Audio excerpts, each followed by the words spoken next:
Hello, friends. Welcome to Akulmach Live. And in this series of understanding grapho analysis, grapho therapy, we are actually having discussion with Naveen Toshniwal for past couple of weeks. And today we want to discuss yet again with Naveen, and he will tell us something very interesting. So, without further ado, let's welcome him. Hello कैसे हैं आप?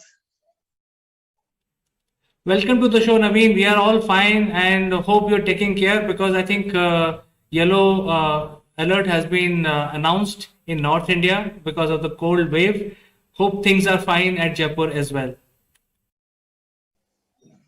Yeah, it's all fine, and in fact we are used to this cold at this time of the season, so it's perfectly fine. We are prepared, we are having mufflers and sweaters, so it's fine. Great. I think your subject of grapho analysis has really, triggered the interest level of our viewers. And I think today you want to tell us something very, very interesting, specifically regarding one particular letter. So over to you, Naveen. All ears. We want to hear what you want to tell us today. Yeah, I think in last couple of sessions I had told you about the slant of the handwriting and probably the upper loops, lower loops, and A's and O's, and the way you are writing M's and N's. I think we have discussed this in the earlier episodes. Now, T is one of the very important letters in handwriting analysis. And in fact, the book from where I've read, it has got 3 chapters on T. So, of course, I will briefly show you in the chart what various types of T will mean. See, now here, this is a normal T. I hope you can see it. And this T bar is crossing the T stem. And this T bar is slightly on the higher side.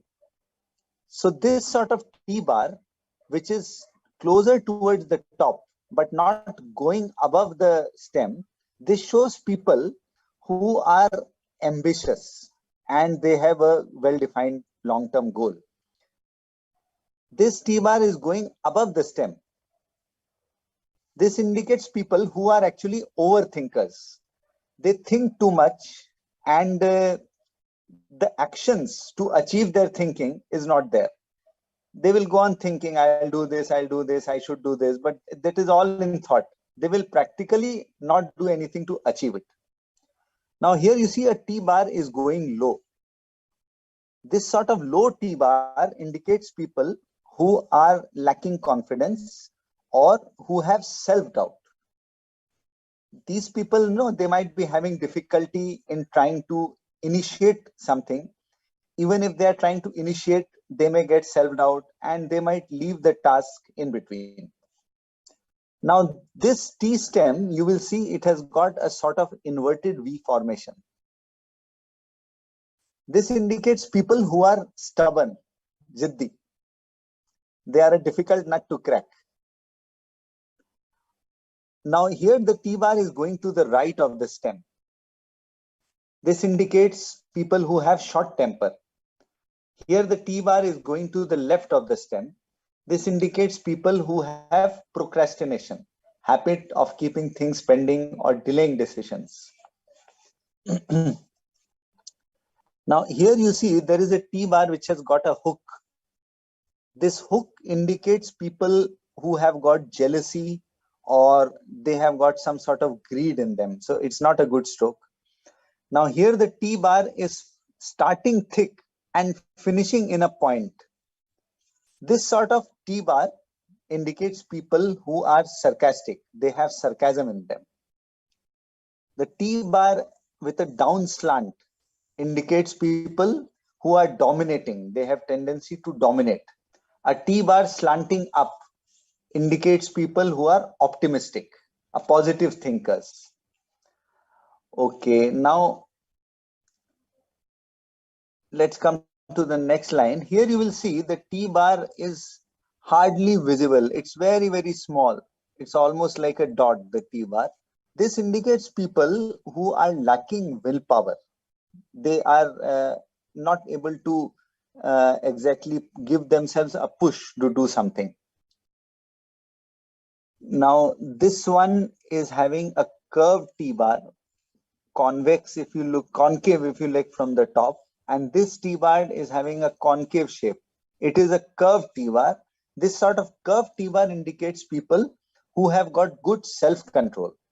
Now, self-control can be related to small things like, I want to do this, or if you've got diabetes, I should avoid sweets. If you've got like BP, you should avoid salt.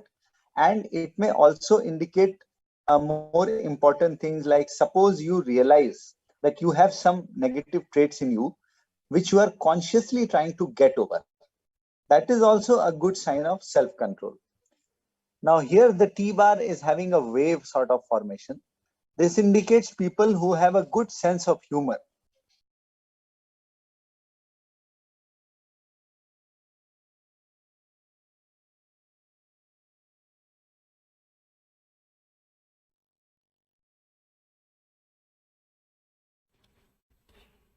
Yes, I think there are lot of lot of variation in tea, and that determines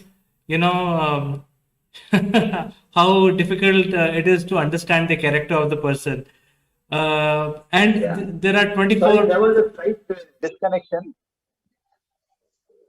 Sorry, there was a slight disconnection. So now I'm back. Okay. So this sort of initial long stroke over here, this indicates people who have got resentment. They resent some old episodes which they are not able to get over or forget. Now, this is a T bar where a T bar and T stem are joined together. See, these are two examples where the T stem and T bar are joined. This is a positive stroke. This indicates people who are persistent. They will not leave anything if they start it. They will leave it only after they are able to finish the assignment. Now, another thing is you have a short T bar and a long, short T stem and a long T stem. A short T stem indicates people who are independent. They are not bothered.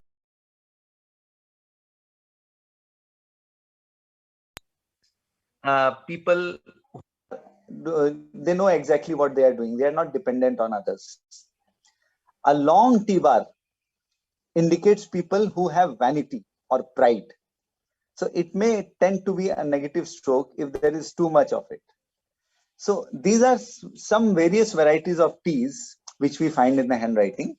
And as I told you earlier, it is the repetition of the strokes which carry the most important uh, value. The particular strokes which are repeated more number of times, that particular trait has a more prominence in your characteristics. So I hope this will give you some idea the importance of T in the various ways the T's can be written.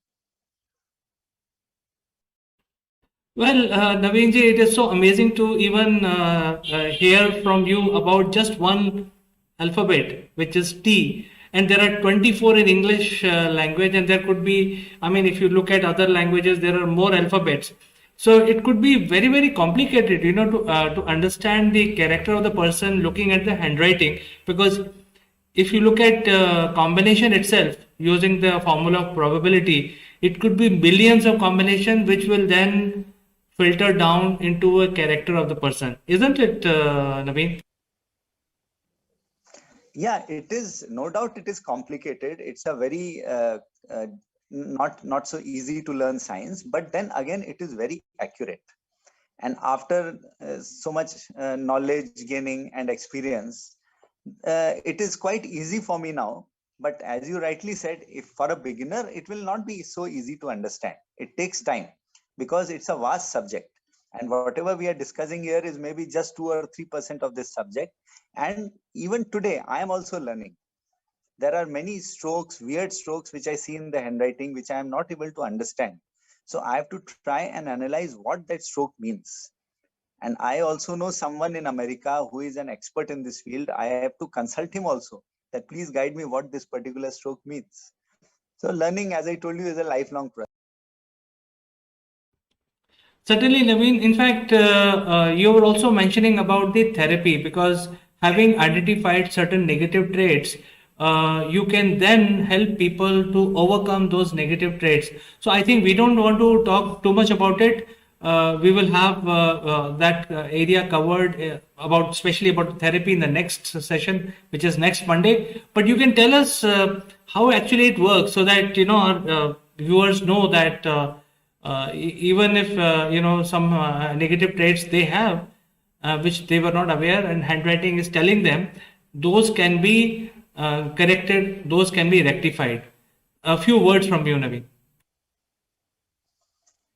Yeah, see, actually, therapy is a very proven uh, part of graphoanalysis and graphotherapy. If you do it sincerely, you just have to devote about 5 minutes a day for 3 weeks, practice the stroke changes, and you will yourself be able to see or witness the change in yourself within a small duration of this 3 weeks. But remember, therapy is something which is always individualistic. Same therapy cannot be applied for everyone.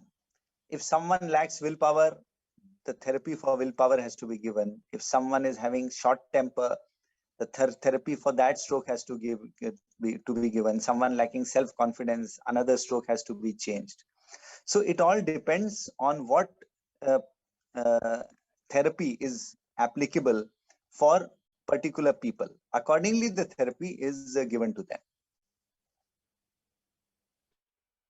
Certainly, Naveen, I think it was a very interesting session we had today to understand implications of how do you write T and what it means when it talks about your character. It was very, very interesting. But I think in the next session, we will know a little bit more about the therapy, how therapy is given, and like you very briefly told that it's a 3 weeks program, but then is it permanent, not permanent? We will discuss all of that in the next session, Naveen.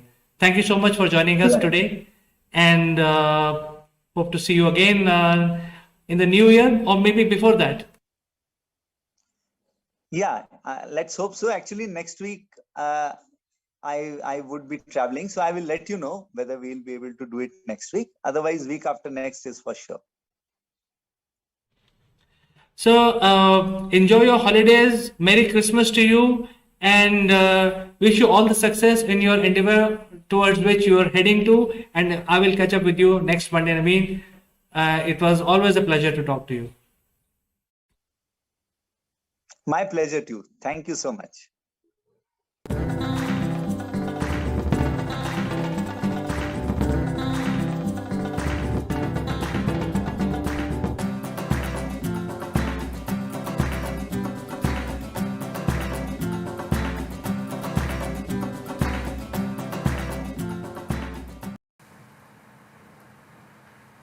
Hello friends, this is Chandra from Akulmach Technologies, and today I would like to talk about a subject which is very close to the emerging economies.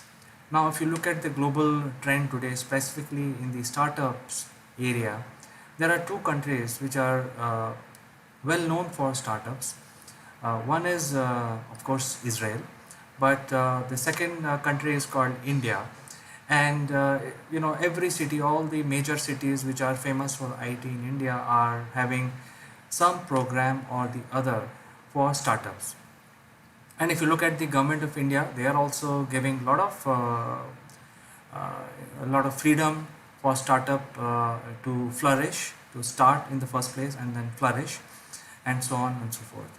Now, considering all of this which is happening, in fact, if you look at, there are everyday new ideas coming out in the field, and they are fructifying all these ideas in terms of building a startup community.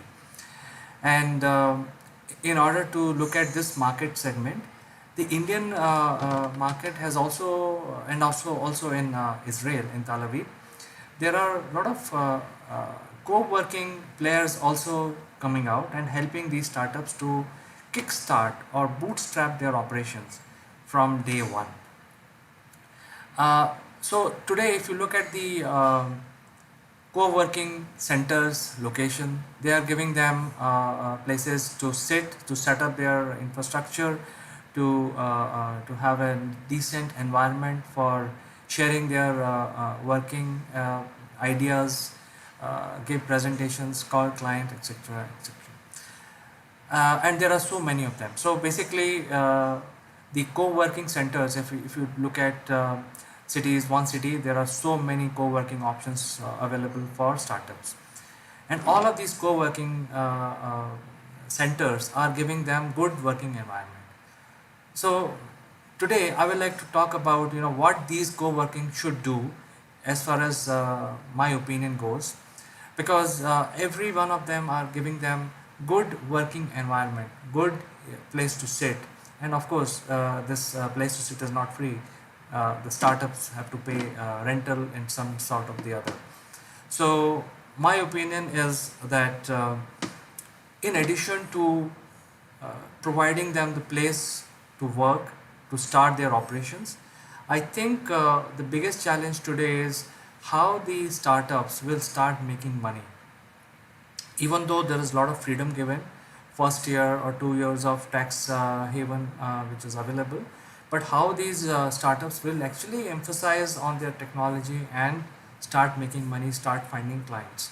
So one of the biggest challenges, while I have a space where I can start my operations, but I don't have any other shared services which are available from these co-working places. So it makes more sense for the co-working centers to form strategic tie-ups with different kind of uh, players, players who are providing branding services, players who are providing them some sort of influencer services, uh, players who are providing the marketing services, and so on and so forth. And there could be more innovative ideas. So in nutshell, what I want to say today is that it's no longer the space or the environment for which startups are willing to pay the rental. I think if the co-working can provide under one roof area to work and also area to promote their work, that will be the more compelling value proposition, specifically when there is nothing unique in this in today's world, when there are so many co-working places available across all cities in India, in Tel Aviv. This is something which I feel personally, in my opinion, they can differentiate with others. So with this message, I will end my video today. Hope you like this idea, and if you like this idea, reach out to topbrass.akulmach.com, and we are willing to partner with all the co-working business centers and have a strategic relationship where your clients can leverage our branding and marketing services under one umbrella. Thank you, and look forward to talking to you again.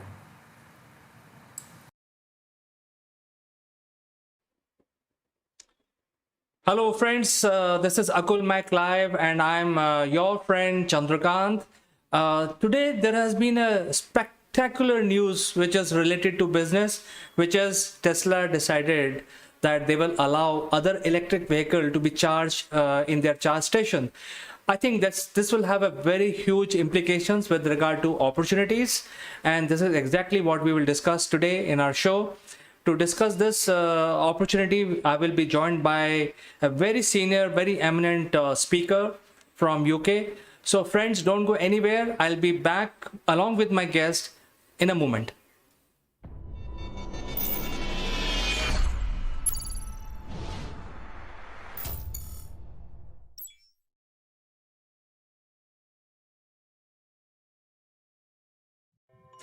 Welcome back, friends. And today, as I had promised, we have a very interesting discussion just coming up with our guest, Mr. Neville Gund, who is joining us from UK.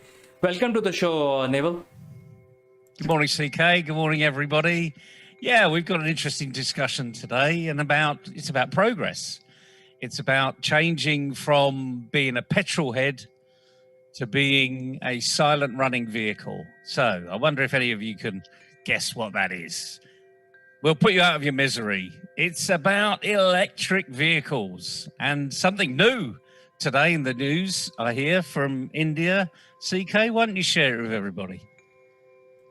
Well, I think more than the news, the whole idea is about diversification. I think that is the key here, because Tesla has decided to create a network of charging points, charge station, and open their charge stations for any electric vehicle. So I think their technology of charging their vehicle is now getting into higher segment where they are diversifying, so that all other electric vehicles, even their competitors, can charge their vehicles from their charge points. Well, that's, as you say, diversification. I mean, this is, to me, it's called collaboration. So all of a sudden, so rather than Tesla being in the monopoly, saying this is mine and only our vehicles can use it, and the reason only our vehicles use it because you need a special plug. But now, of course, it's a universal plug. It's a universal socket that people can then plug into. Now, people will hear me talk about collaboration all the time. Now, I think this is a very smart move by Tesla. I think this is a move whereby saying you may not be able to afford a Tesla, but you know what? You can come to a Tesla charging station.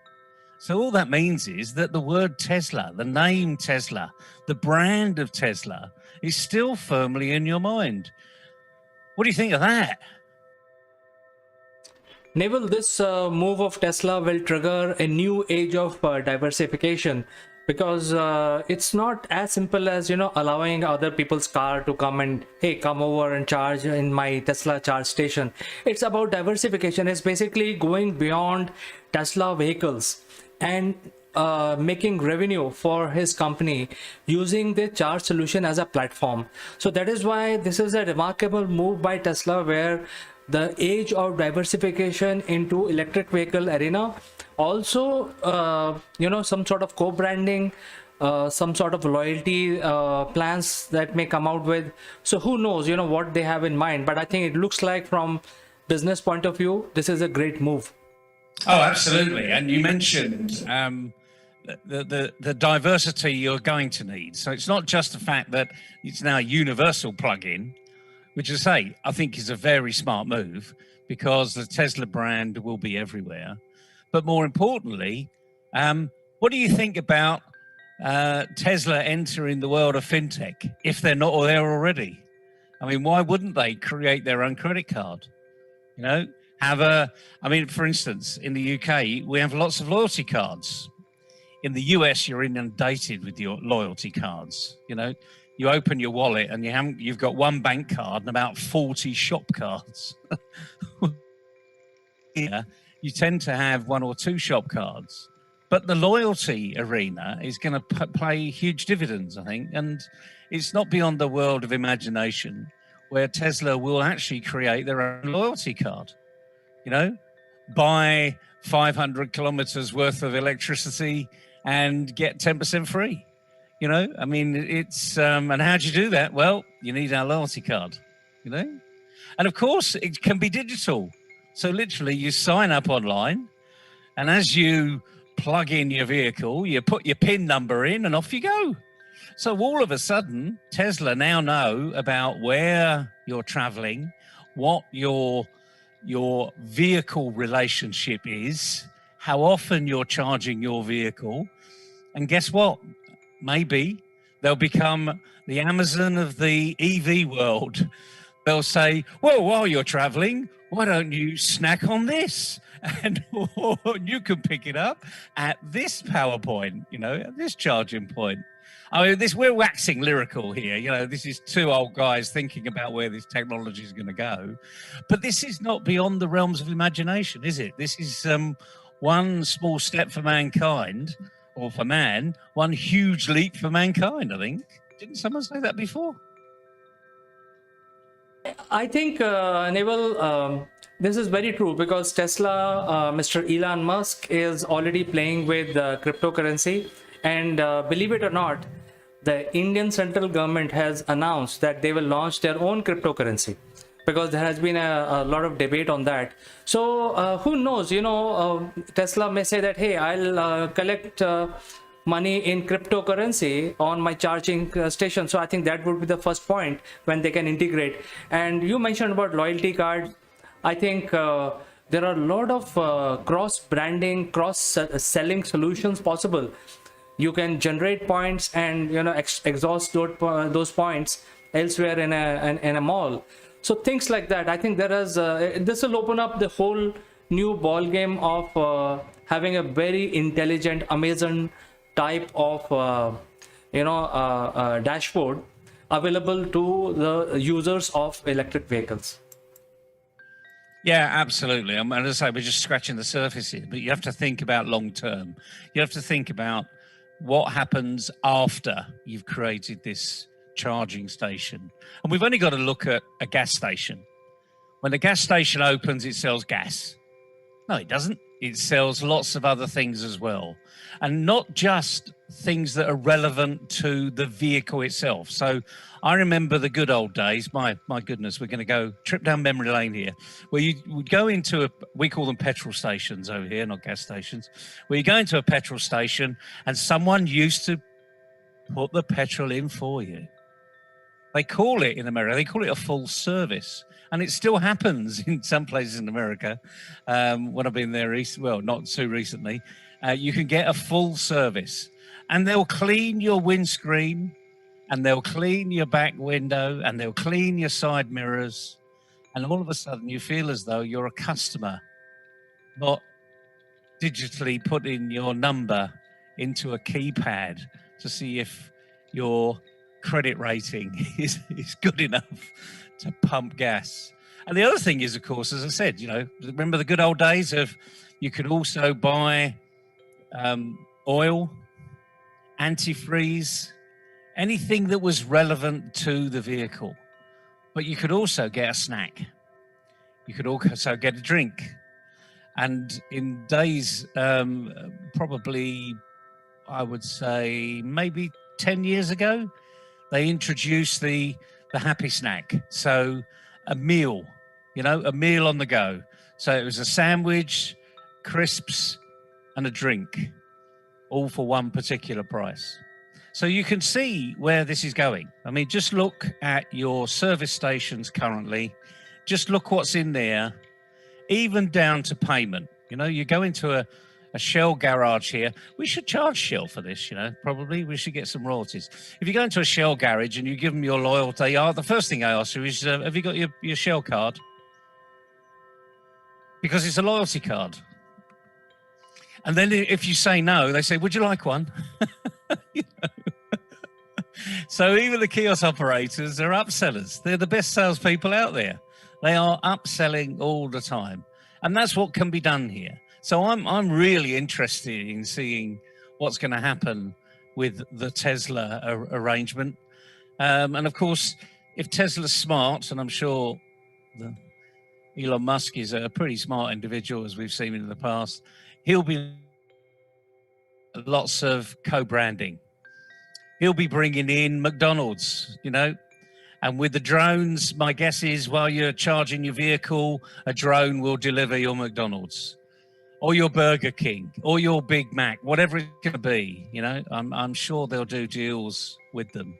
And of course, it'll be that pop-up type arena. Of course, will be before the car drives itself. So in the end, I think driving a car will be quite boring. It'll be literally just, getting in a taxi and say, take me to your leader. And we'll see what happens. But as I say, we're just waxing lyrical here, as usual, CK. Any thoughts on where you think this might go? What opportunities for people to talk to the Tesla brand, maybe? Well, in the SFO, where I have actually driven a Tesla car from LA to SFO, there are numerous charging stations. There are huge area which are blocked by Tesla, where you can plug in your car and go and enjoy your McDonald's or whatever you want to have. So there is a whole lot of services which are already available in Tesla charging station. And you mentioned about full service. So Indians are used to full service, because I don't think we will ever pay for cleaning your screen or filling my petrol in the car. So whenever we go, even today, you're talking about old days, but even today, I think my expectation is that if I go into a petrol station, I will get petrol. I will also get my windscreen cleaned. And therefore, if that is a business Tesla is now entering, where there will be a charge, they have to understand the psychology of Indians, because I think there are a lot of freebies Tesla will need to bring in. So it's not only cross-selling, co-branding, there has to be some freebies, something linked for future sales, a free nitrogen top up in your tires. So I think it's a whole Monty, I would say. Yeah, I think you're right. I mean, it literally is going to be, you drive up to this place and you throw the person your keys and you take a ticket. But of course you won't take a ticket, because you've done it digitally before you get there. It knows when you're going to be arriving down to the second. It actually, even knows your name, and you literally don't have to throw them the keys, because you've allowed them temporary access through your PIN code. So that's the world we're living. And, I look forward to it, to be honest with you, because anything that makes life easier for us, can only make it better, can't it? Well, the interesting thing is, as part of the billion pounds agreement between India and UK, I think there is a lot of technology which is flowing into India, because India is being a very big consumer market. And there has been an EV agreement as well. I'm not aware. I don't remember the exact details right now, but I think I have read that there is an agreement with regard to transfer of technology with regard to EV from UK to India. So I think this space is really heating up, Neville, and we will stick around and keep following whatever the development is. But for today, the charge stations of Tesla will be able to charge other manufacturers' electric vehicle. That's a big news. It is the big news, and see what happens. And the nice thing about it is, the more we get into this EV arena, the more we reduce the carbon footprint, the better it is for everybody. So I'm looking forward to it. My next vehicle will definitely be all electric. Be honest with you, I don't even think I'm going to have much of a choice, because the government has said past 2025 there won't be any petrol cars. So watch this space. CK, as ever, been great speaking with you this morning. Enjoy your day. It looks like the clouds are moving behind you, so keep out of the rain. Certainly, Neville, and you also have a good day. We will catch up tomorrow. Bye-bye. Cheerio.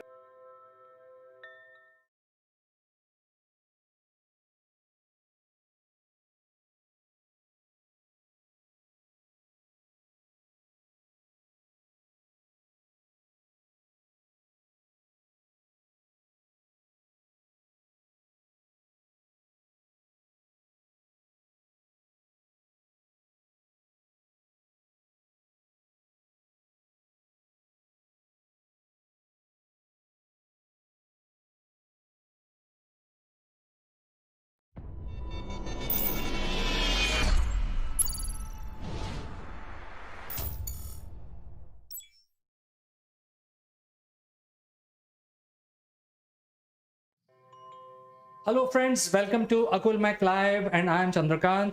Today morning I got an email from Zoom saying that as per the new IT Act, they have modified their use policies. And I have actually glanced the policy, the new policy, and some of the things which are mentioned here are the age limit.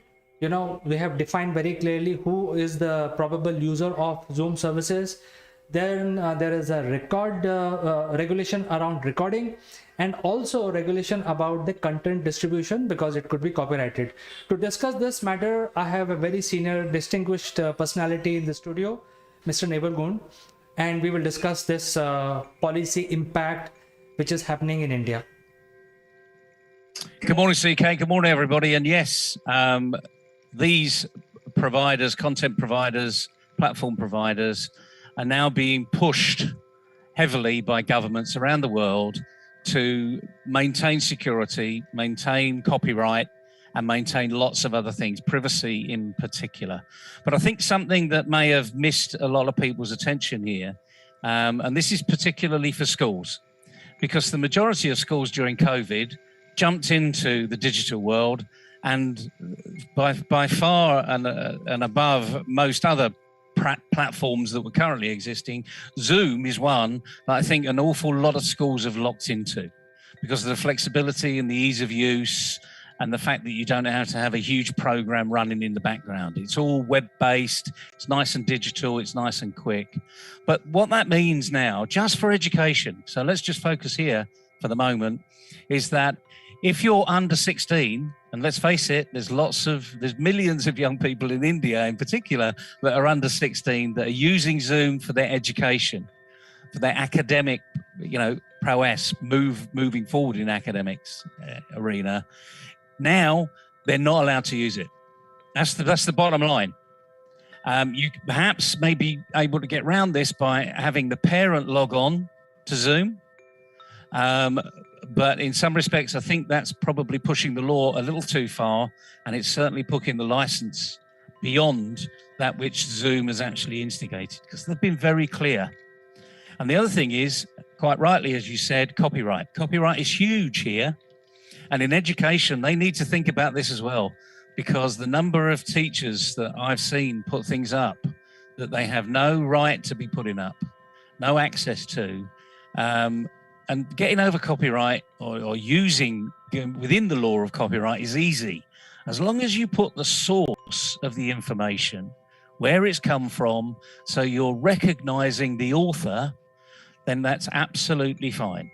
It's when you take the author away, when you take the rights of their privacy, their priority work that could have taken them years to do, when you take that away, you are contravening any copyright, the international copyright law. So just for education, I think we need to be helping them understand what this new law means and how it's going to work, because their practices are going to have to change, and they're going to have to change overnight.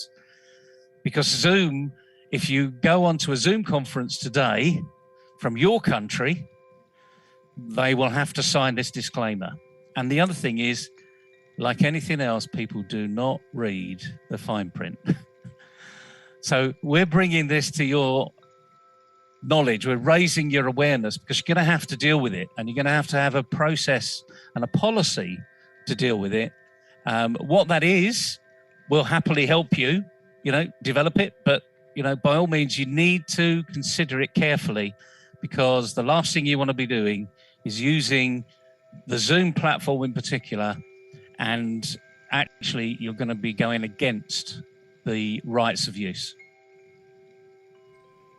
Well, Neville, Google was the first company to nail this whole thing. And if you know about Google, they will not allow you to create an email address if you're below 16 years. And they were the first one. And you can create a student email address, but then you will be part of a family pack. So if you're like 15 years old child, then you can create, but your parents will have to create it for you as part of a family pack. And then using that email, whatever you do, it is intimated to the parent. That is how the Google has solved this legal problem. But in case of Zoom, you're not even allowed to use if you're below 16. And you have to indemnify Zoom about all the content that you're sharing. So there is a content sharing policy. I've not gone through this in detail, but I'm sure it must be uniform across the world. You are supposed to be owner of the content which you're sharing. It should not be obscene in nature. It should not be a sledging kind of content, etc. And then Zoom has most importantly said that if they identify some of these violations, they will simply remove you from their client list. See, that's the important part that we need to make. We need to get education clear of this today. This, in many respects, is the first that's actually said you can't use a video machine, a video content machine, a platform, or anything like that if you've got under 16-year-olds. They haven't even included a family pack by the words I've written. Now that may be, something that Zoom need to address as well. So if Zoom's listening to this, then please address it, because there are so many thousands of pupils and schools that are relying upon Zoom as that, content director, as that communication tool, and they're utilizing the Zoom platform, however well they can do it. And, our thoughts today are, get the teachers, get the head teachers involved in just exactly what's happening. Just look at what's happening, see how it's going to affect you. Obviously, for any of your children over 16, don't have a problem. But there's millions of young people, not just in India, but across the world, that are tuning in to teachers giving lessons over Zoom. We just have to be really careful now.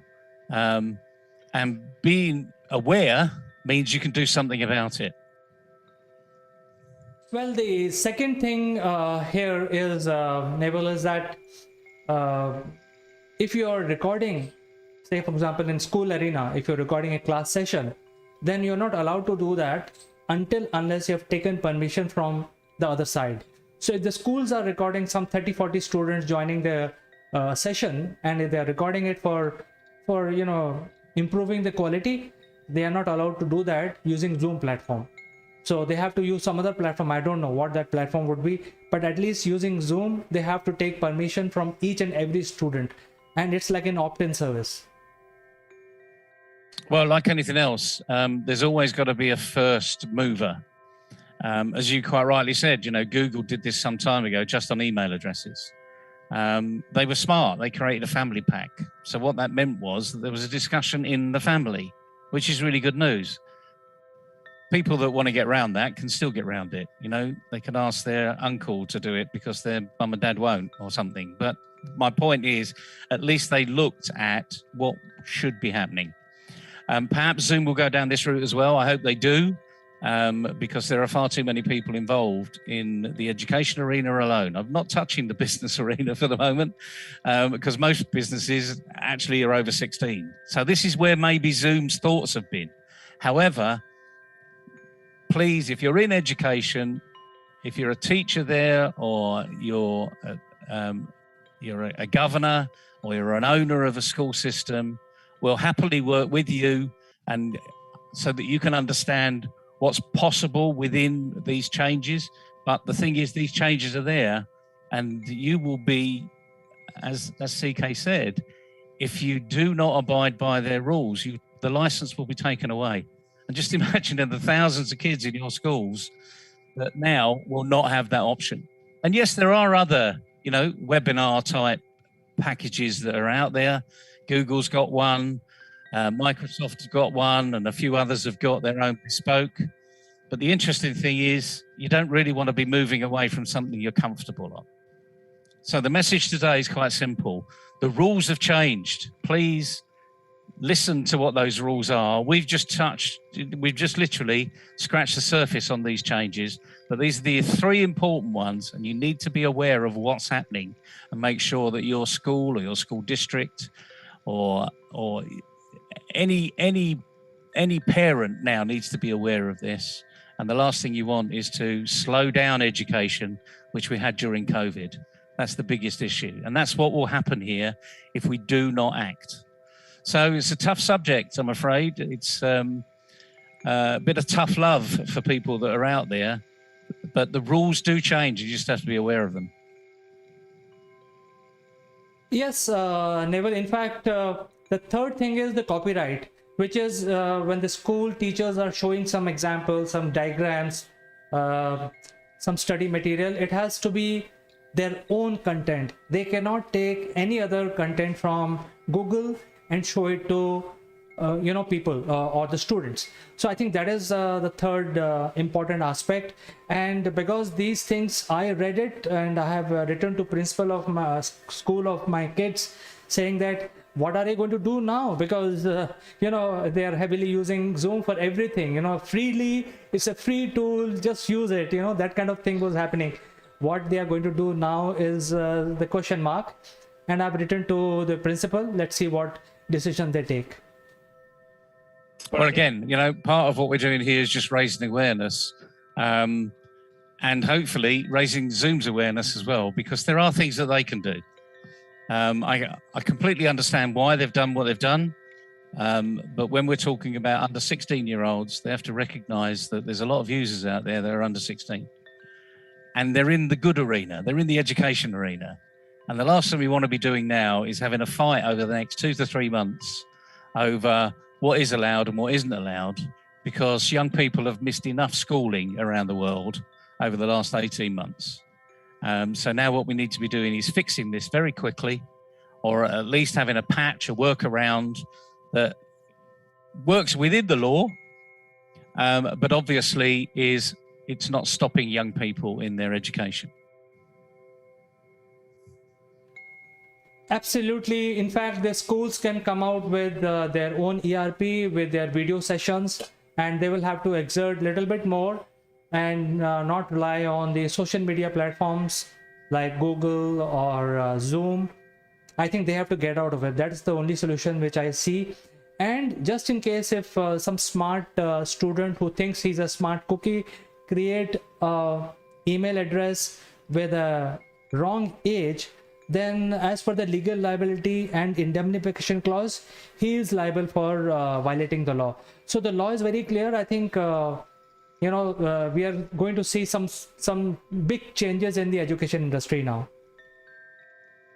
Yeah, you're absolutely right. So it's about taking personal ownership. So it's a message we just want to pass to people.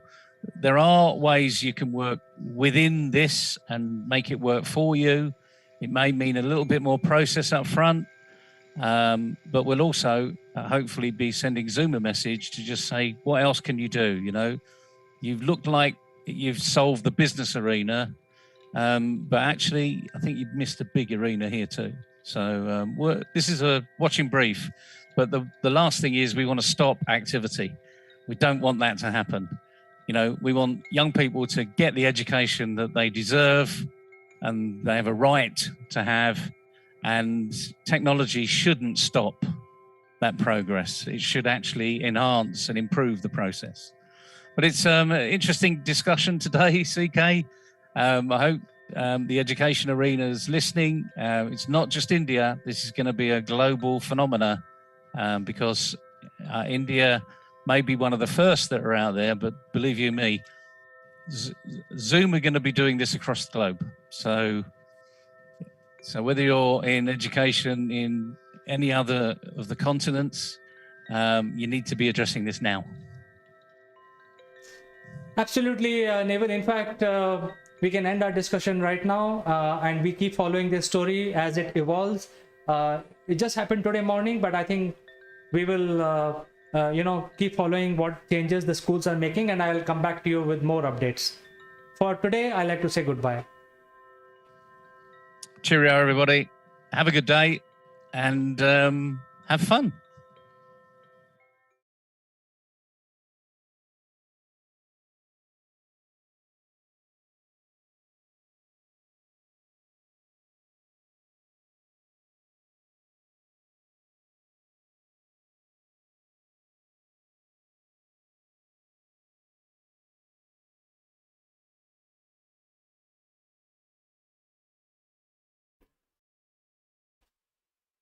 Hello friends, welcome to Akulmach Live. I'm Kanchan Verma.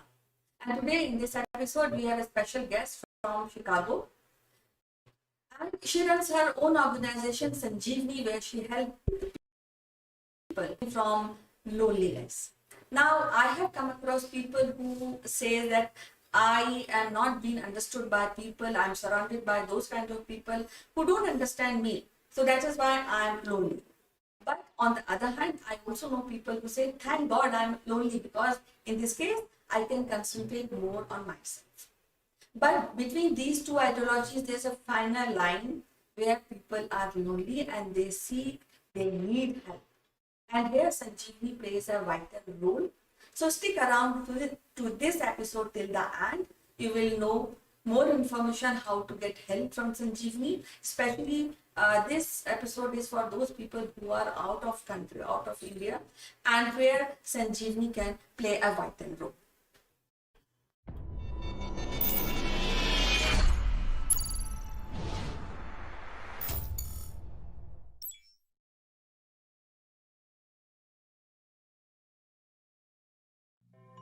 Hello friends, welcome to Akulmach, and today we have a special guest, Mrs. Pramila Kumar, who is based in Chicago. So I would like to welcome her today. So how are you, Pramila? Welcome to our show. Thank you so much, Kanchan. I'm doing good. Thank you for Akulmach to invite me back. Well, today, we had been discussing about some traits which are very, very harmful when we talk about the personalities and human beings. And now, when you are based in Chicago and people travel to America, they have some challenges like loneliness. So, how your organization Sanjeevani really help these kind of people in a foreign land? I'm going to just speak about USA, which is it's becoming the land of immigrants.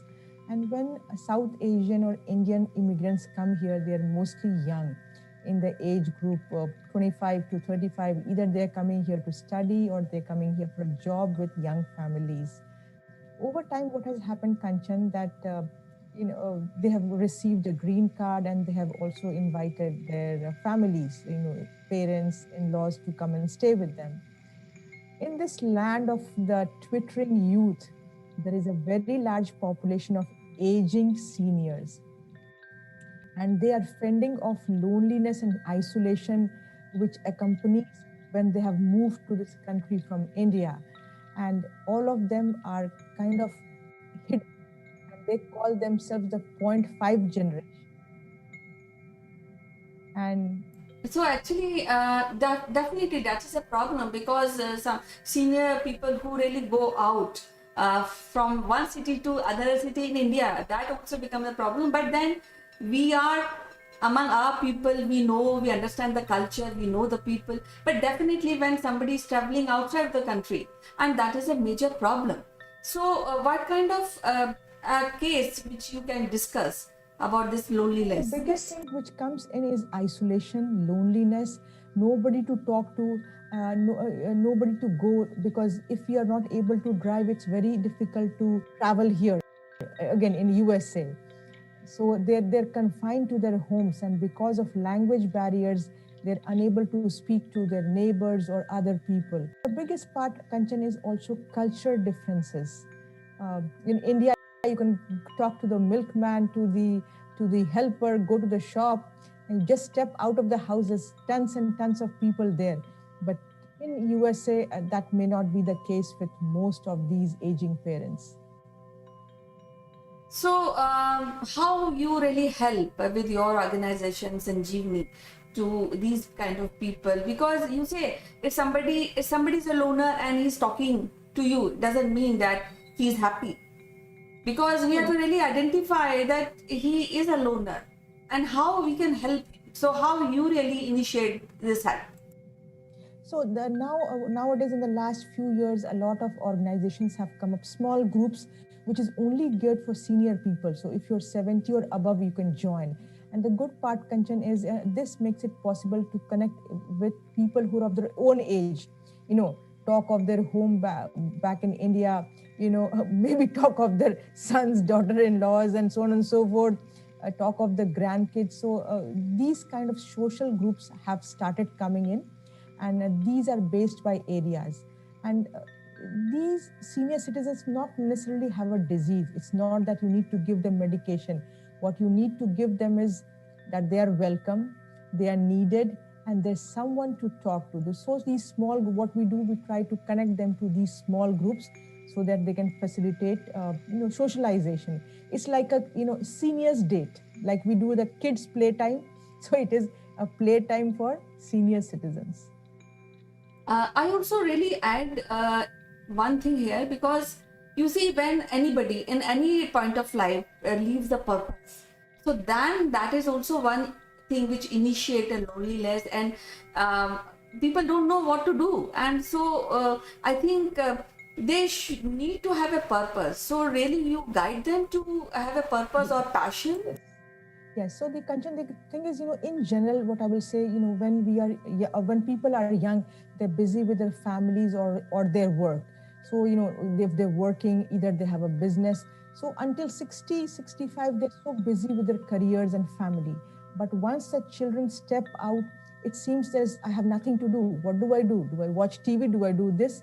So two things we always recommend, to all Gen X and millennials: have a hobby, number one. Have a hobby, have friends. These two things are going to keep a person go a long way. But the challenge is, Kanchan, most seniors, they come to a stage, they cannot pick up hobbies. They do not know what to do with them. They do not know what talent they have. And friends, if you don't make them early on, it's a big problem.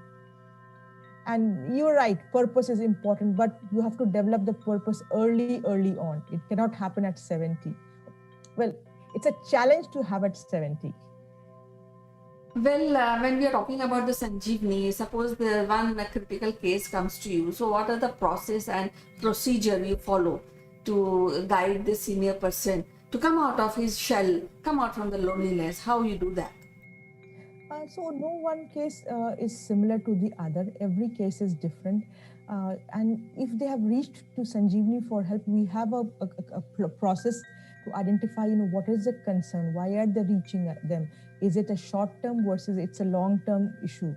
And then we involve them in talk therapy. They can call every day. They can call, whenever they feel lonely. And over a period of time, we have seen that psychotherapy has helped certain citizens. But Kanchan, the most important part is for anyone to agree to say, I am not feeling that well. Let me call someone. Let me reach for help. That's the first step. So, in the last, I just want to ask you your message to people who are aging and how they can, if they are not lonely, because most in India, especially, most of the people, they live in joint family. So, loneliness is hit by a very low percentage.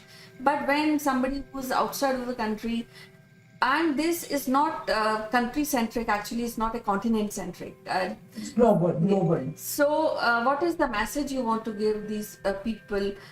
Sometimes young people are also lonely, so what you want people to do to come to be away from loneliness?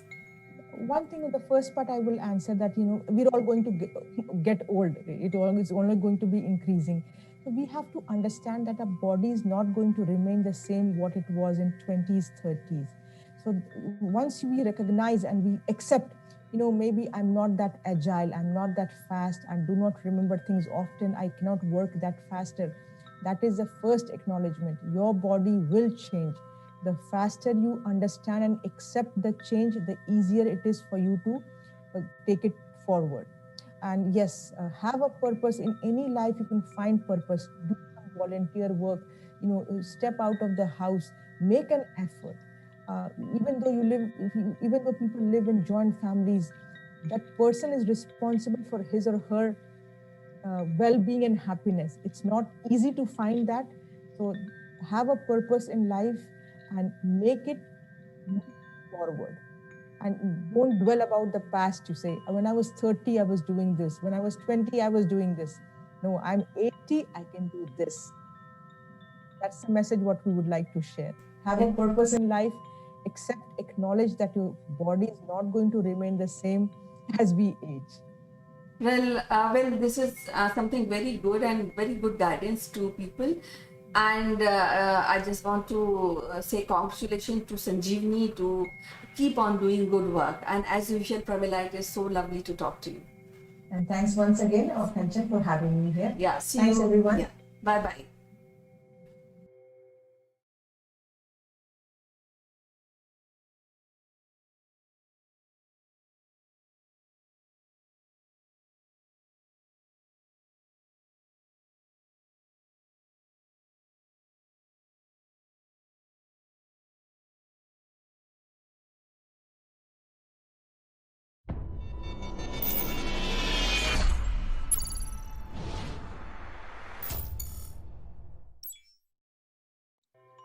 Hello, friends. This is Chandrakant, and I welcome you on this very bright Monday morning in the Doctor Speak. And our guest doctor today is Dr. Pooja Bedi. So let me welcome Dr. Pooja without further ado. Good afternoon, CK. Thank you so much.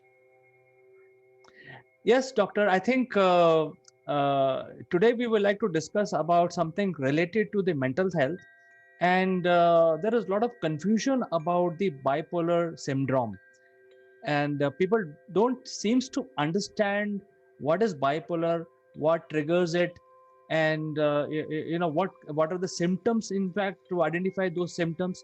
So I think it is a good subject for us to discuss. So the first question would be from my side is, what is a bipolar? I think if you can explain this in very simple layman term for our viewers to understand, it will be great. Yes, definitely. CK, as the term indicates that bi is two and the polar means poles. So this disorder basically is associated with the two different apart poles of mood swings, where suddenly a person is having a very hyperactivity mentally, physically, which can actually lead to very relentless decisions. And then there is a phase when this person comes down. So in a very, very low, or we say hypomaniac manner, and the intensity becomes very low in terms of energy, in terms of talking, in terms of having meals, don't want to talk to someone. So bipolar disorder is basically a disorder which is associated with the mood swings. So the mood swing basically are of two types. Either the person become very, very hyper or becomes very, very hypo. And the reason for the same is very difficult to come out with. So the major reason we come across is it can run in the families. We have seen it if somebody has a bipolar, uh, which is very, very remarked, or you can say remarkably seen in the particular generation, is definitely getting inherited in the other generation. So that is one of the factor. But besides this, if we say the social factors are there, you can say the some sort of chemical incoordination in the brain can also lead to bipolar disorder. And unfortunately, it starts at a younger age, and as a parent or as a, you can say, healthcare professionals, we are not able to diagnose them right bang on time. So if we are able to do it, if the parents are more aware, if the society is more aware why the child is undergoing sudden ups and downs, mood swings are there, hormones play definitely one you know factor into it. But the and uh, sudden low and sudden high in children, if it can be diagnosed at a very early age, it can be catered very nicely later on in the same cases.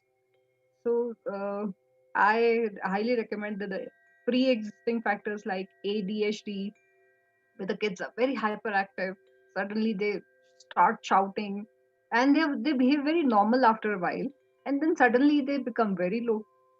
So this kind of mood upsets, if the frequency is very high, going to a psychologist or to a psychiatrist or maybe to a health professional or maybe having a group therapy can really help a lot. So bipolar disorder is a very chronic illness marked by severe mood swings. It can affect both the genders, women and men, but women are more vulnerable because of many reasons. They get into the maniac mode for the longer durations, which make them more vulnerable for the episodes in the future. So it is actually a thing which is not catered very nicely in the society. So we need to be more aware about it. So, doctor, tell us, is this a disorder related to the age, or is it can happen to anyone at any time? Uh, what is the beginning, the first sign of having the bipolar syndrome? Right. So the first thing is the age. Let's discuss about the age. It usually happens little later in the age. The early childhood, the indicators definitely they start popping up. Like I mentioned, ADHD. It can actually, if left untreated or uncatered, can lead to uh, a little severity. I'm not saying bipolar only, but maybe in any other form it can come up. But yes, many of the ADHD cases, sooner or later, you can say in the adulthood, it starts affecting the person. So not at an early age, bipolar starts affecting. And second is uh, the age was the one thing that we were discussing, and second, I'm so sorry. The second was, Part of the question can was it happen to a particular type of people, or it can happen to anyone? it can happen to anyone, but yes, people who are already having it, and they can definitely give it to their coming generation. So genetic effect is there. But otherwise, there as such, there is no particular age group you can say which gets affected, or it is not a gender bias thing. It can affect anyone. But yes, the like alcohol abuse cases, or you can say substance abuse cases that are there, they are more vulnerable towards the bipolar or the mental health other issues that are there. So they are more vulnerable towards it. The reason I asked this question is primarily because I wanted to bring clarity that this is not related to genes.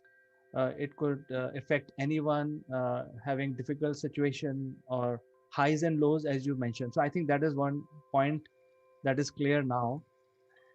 We have also seen that this affects very popular people. Maybe we don't hear about them, normal people, but we usually hear about the very successful people who are always in limelight and attracting media attraction. So does bipolar is a byproduct of becoming popular too soon, too early, or it could be non-related to your fame at all? It can happen to anyone, whether you are a successful person or you are a normal person. It could still affect you. What are the reasons behind it? If we are talking specifically to the people who are very, very successful and there's an instant success is there, somehow I will say that the first reason in them is the drug or the alcohol abuse.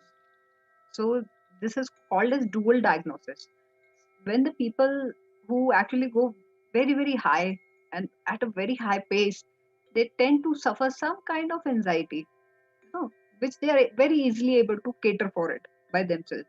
So the or maybe some other kind of thing. So which is a pre-existing factor in them, along with, I would say, alcohol or drug abuse can definitely take a person towards a bipolar syndrome. And the sad part is, if it is left untreated, if it is left maltreated, or is misdiagnosed, and if the societal or the family support is not there, it can end up in a suicidal cases as well. So in a very, very extreme cases, yes, it can definitely lead to suicidal tendencies in the people. And to an extent, when people are very successful, they tend to get into bad habits. So I would say the plus of the bad habits and the pre-existing factors can definitely lead to it. But if we are talking just that the person is going high and suddenly sees a low, so the mood changes are there. So again, the factor is not that they are suddenly successful or instant success and the money flows in. No, that is not the reason. But yes, if the sudden low is there, if they are not able to stabilize their mood, they are not able to control their emotions, they are not able to control that disturbance that is coming for a transient phase, it can definitely lead to some or the other mental disorder, or maybe later on bipolar as well, because we see many cases ending up, unfortunately, with the life, you can say, attempt to suicide or suicide. So yes, it actually affects. So, Dr. Pooja, I mean, I'm like a normal layman. As a layman, I understand there are three scenarios. One is at time of dire strait. Many times we feel superhuman. We feel that there is an adrenaline rush, and we start doing things like a superhuman. And at times, as you mentioned, there could be a suicidal tendency. So there is one scenario where you take very difficult task and you probably finish it or perish doing that. Second is that for no reason you want to just have a suicidal tendency. And third is a bipolar. What is the difference between these three? And my second part of the question is, is suicidal tendency is necessarily part of a bipolar, or a trigger from bipolar causes the suicidal tendency? I mean, if you can just explain this in more detail, so it will help our viewers to understand where they stand. Yes. So, coming to the first part of the question, where you say that adrenaline rush can lead to such kind of mood swings, definitely it leads to some kind of mood swings. But look at the sports people or people like us. We are able to cater for those emotional disturbances very easily. We have to get into that ritual of getting back to the daily chores or the target that is there. So failures are part of life for everyone. So the sooner or later they accept, so the better is their mental health. So coming to the again to the first question, adrenaline rush, the moment we are able to cater for the ups and downs in life or in success or in terms of money, many people are able to do it. This is why the human race is surviving. So it has nothing to do with the bipolar till the time. So sports person, otherwise the moment they retire, so the adrenaline rush definitely goes down. So it never happens that in majority of the cases they stay very normal, or people like us. So sudden fame, sudden money, the till the time individual is able to control his ups and downs, he is not going to have very threatening kind of mental health issues or bipolar for sure. But coming to suicidal tendencies that people have, yes, bipolar has got a role. So this is the second part of question. So suicidal tendencies, it happens when the person is in extreme low, you can say. So we are very much aware that the anxiety, depression, societal pressures, familial pressures, career, money can all lead to these kind of tendencies. Or you can say, unfortunately, they mature as well into some kind of suicide, losing the life. But if you go towards the higher side of it, why the successful people, why the people are who are having money, so there's some kind of mental disturbance in the form of comorbidity, you say, or the pre-existing factor, you say, is already there, which is a very false notion in itself, because the bipolar, you can say, is running in the back, and it is performing itself in a hypermaniac form. And in the hypermaniac form, when people are relentlessly deciding certain decisions, they can actually go for suicidal acts as well. So in both the cases, the suicide can happen because of the emotional low or emotional high as well. So we need to crack a balance. Somebody who is having these kind of tendencies, they definitely need a psychotherapy. It can be catered. Medications are also there. Counseling sessions are there. So the psychosocial therapies are there. They can actually help them out. And the third part of the question, that the bipolar is not that it always ends up in the suicide. But as I mentioned, that if it is associated with any kind of substance abuse, or you can say alcohol abuse, so if these factors are there, or drug abuse, you can say, people are taking drugs a lot these days, youngsters are taking a lot. So there's sudden mood changes that are there. In those mood changes, yes, they can definitely go for suicidal tendencies, but it's not that it is bipolar is highly marked with the suicidal tendency. But yes, if left untreated, as I mentioned, if left misdiagnosed, it can definitely lead to suicidal tendency. Because when they are in a very high mood, they are not able to decide certain things or make certain decisions in a very rational manner. So they somehow end up in these kind of unfortunate things. I think the most important question is, how do you identify? I think if somebody is having a bipolar syndrome, first of all, he will also not understand that he is actually bipolar, and the people around him also will not know. This guy is sometimes very angry on small things, and sometimes he's not at all attentive on things. So these are very normal things, which happens every day, maybe 5 times a day. How do you distinguish between a normal behavior and a bipolar behavior? CCK, when it comes in the childhood phase, which I really insist, and majority of my talks and articles are on the childhood stage. So at that particular stage, since the bipolar does not manifest that early, but it exists in a very different and a pre-existing form like ADHD, which is pre-marked in children. You will see certain group of children who are very silent, they're okay, but they fight with their fellow friends, but then again next day they are there. But again, you will be able to witness one odd child in the entire group or crowd, you say, who shrieks, who shouts, and then suddenly mellows down. You know, suddenly he will start or she will start beating the younger ones, and suddenly you will say there's a change is there. After a week, they are having friendship with them again. So this is very normal. If somebody is listening, this is very normal. It happens with my kids. Somebody will say. But if the frequency of these episodes is very, very high or is very repetitive, then definitely we have to conclude or diagnose that particular childhood mental health issues are there with the child. So it's very important that we as a parent or society try to identify these kind of things in children.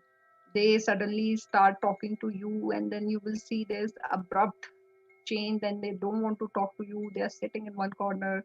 Probably they were very fond of reading or playing a certain sport, and sudden changes there where they don't want to go out and play sports. So these are the indicators in children. When it comes to the adult, so specifically talking about the women, since they are more vulnerable for certain reasons, you'll see there are drastic changes in the moods. You see a female suddenly shouting, she is having a discussion, a very normal discussion with the family or with friends. Suddenly she'll just pop up in anger. Or you will say that after a while she mellows down as well. And then she becomes very normal, as though nothing has happened. So again, the thing is very normal. It happens sometime. But if the episodes are in frequency and repetitive mode, it needs to be catered. So if somebody is sitting alone, not talking to someone who was very extrovert, very jolly natured person, but suddenly you see their hobby has changed, they don't want to pursue their hobby anymore, or you say they have conflicting relations in their professional life, which was not there earlier, or they are crying very often. So it is a very marked indicator in the female. As far as men are concerned, they are more into the hyper side, to be very frank.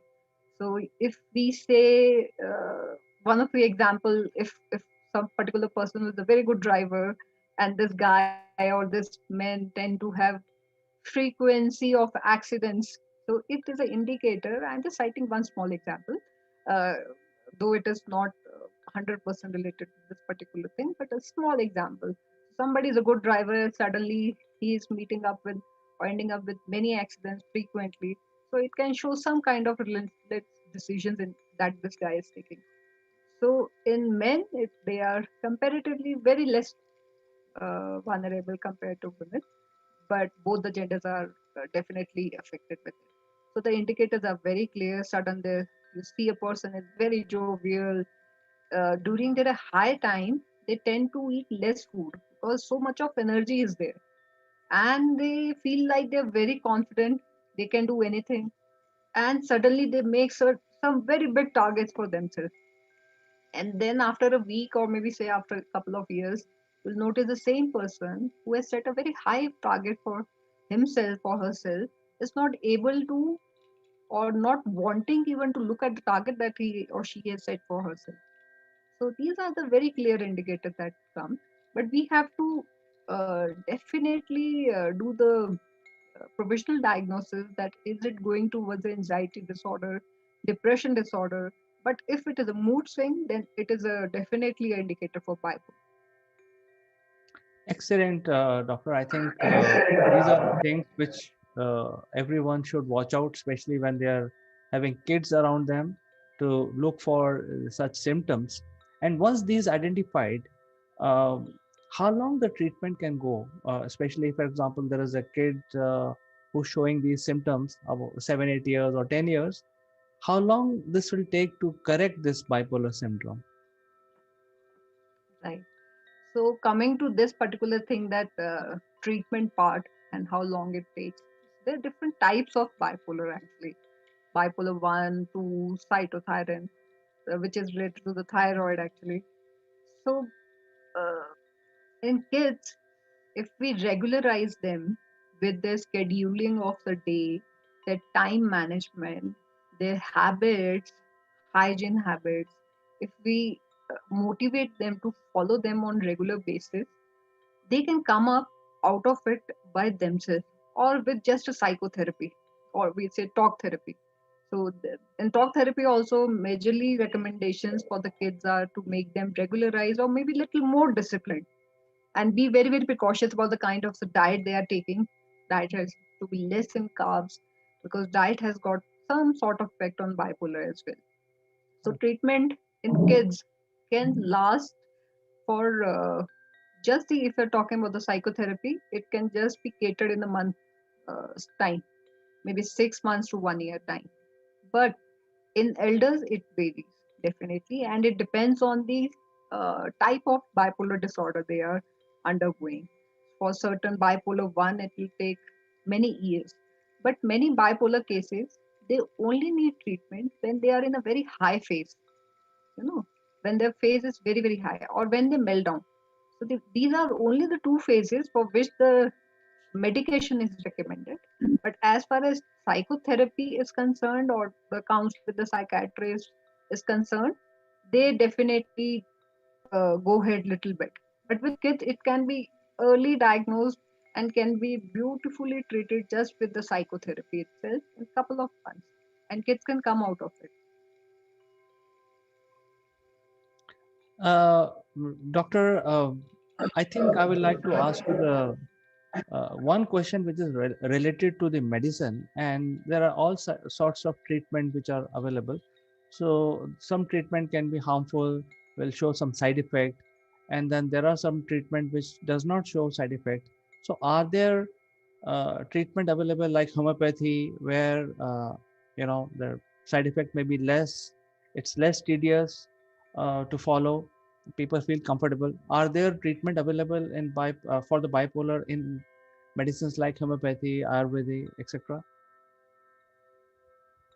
Yes, yes, definitely, CK. The medication is definitely available, but it has to be there with the very good psychotherapy as well, to be very frank, because that is a part, because the counseling is one part which can cater for the early symptoms, or maybe when the highs and lows are there, where we can train the person how to deal with it, how to deal when somebody is very very angry.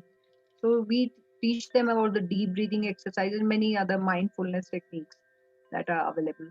So we teach them. But yes, along with them, there are alternative medicines which are available, which take some time because it is a chronic illness or disorder. So it takes some time to get off. But if the triggering factor is still there, nothing will work. If somebody has got drug or alcohol abuse, bipolar disorder, so I would say that they need first to be catered for their substance induced bipolar, and then the bipolar treatment be given. Yes, in homeopathy, Ayurveda, or alternative medicines, acupuncture also is very effective in bipolar. So yes, the treatment is definitely available. Fantastic. It was lovely talking to you, Dr. Pooja, today. And this is a very important subject. I think, like any other mental disorder, we tend to overlook these symptoms and say, that, hey, this is part of our life, and probably he's just angry on certain things without analyzing. So I think, thank you very much for giving us a lot of information on how to identify what symptoms to look at, and then how do you treat a bipolar syndrome. So with this, I'd like to say goodbye to you today, and thank you very much for finding time and coming on this show. We will catch up next week again on something more interesting for the people. I appreciate for the opportunity, CK. Thank you so much. Stay safe. Bye bye, Dr. Pooja. Until next time.